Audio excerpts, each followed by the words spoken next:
Berdi yok mu? Anan eli tuttu Ferhat Zuli'ne verdi.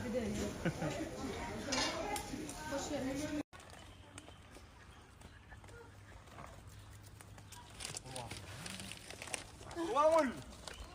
Paketinde paket içki atar.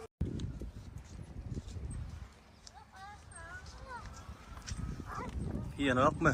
Ye. Hoş vakt bilen diyen vaktini hoşlaya. Ya. Uçağını.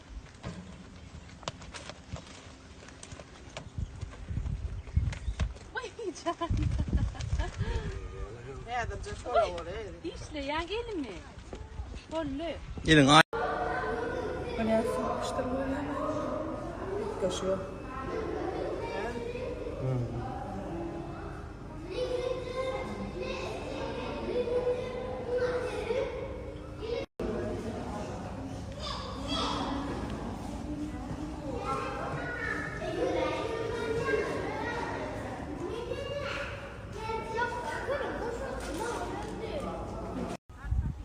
Uykan zaten.